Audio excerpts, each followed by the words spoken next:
Hello friends, నా పేరు లక్ష్మణ్. ఇవాళ మనం నెహ్రూ జూ పార్క్ దగ్గర నుంచి ఆరాంఘర్ దాకా రాబోతున్న ఫ్లైఓవర్ గురించి వివరాలు చూద్దాం. ఒకసారి గూగుల్ మ్యాప్స్ లో చూస్తే ఈ వైట్ కలర్ లైన్ కొత్తగా రాబోతున్న ఫ్లైఓవర్. ఈ ఫ్లైఓవర్ జూ పార్క్ దగ్గర స్టార్ట్ అయ్యి మీరాలం ట్యాంక్, నేషనల్ పోలీస్ అకాడమీని దాటుకొని ఈ రాజేంద్ర నగర్ పోలీస్ స్టేషన్ కి కొంచెం ముందు ఎండ్ అవుతుంది. సో ఈ ఫ్లైఓవర్ నిర్మాణం ఎలా ఉంది ఏంటి అనేది మనం ఇప్పుడు వీడియోలో చూద్దాం. సో ఇప్పుడు మనం జూ పార్క్ వైపు నుంచి టువర్డ్స్ ఆరంఘర్ వెళ్తున్నాము. ఈ ఫ్లైఓవర్ మొత్తం పొడవు సుమారుగా 4 కిలోమీటర్లు ఉంటుంది. ఇది బై డైరెక్షనల్ 6 లేన్ ఫ్లైఓవర్. ఈ ఫ్లైఓవర్ నిర్మాణం కోసం అంచనా వేసిన వ్యయము 636 కోట్ల రూపాయలు. దీనిని ఎస్ఆర్డిపి కింద అంటే స్ట్రాటజిక్ రోడ్ డెవలప్మెంట్ ప్రోగ్రామ్ కింద అభివృద్ధి చేస్తున్నారు. ఈ ఫ్లైఓవర్ ని యాక్చువల్ గా మార్చి 2023 కల్లా ఓపెన్ చేయాలని టార్గెట్ గా పెట్టుకున్నారు. కానీ కొంచెం ల్యాండ్ ఎక్విజిషన్ లో ప్రాబ్లం ఉండటం వల్ల ఫ్లైఓవర్ నిర్మాణం డిలే అయింది.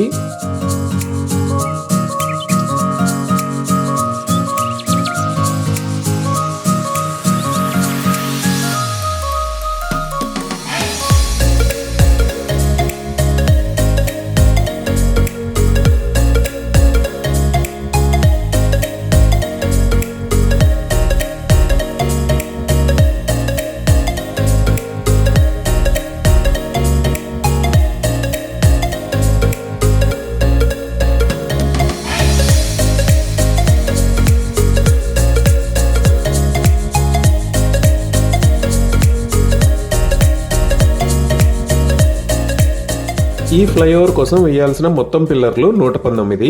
ఈ ఫ్లైఓవర్ నిర్మాణం కోసం కేటాయించిన 630 కోట్ల రూపాయల్లో 300 కోట్ల రూపాయలు సివిల్ వర్క్ కోసం, మిగతా అమౌంట్ ల్యాండ్ ఎక్విజిషన్, కాంపన్సేషన్, అలానే ఇప్పుడు ఉన్న స్ట్రక్చర్స్ ని డిస్మాంట్లింగ్ చేయడం కోసం, ఇలా మిగతా వర్కుల కోసం ఆ అమౌంట్ ని వాడతారు.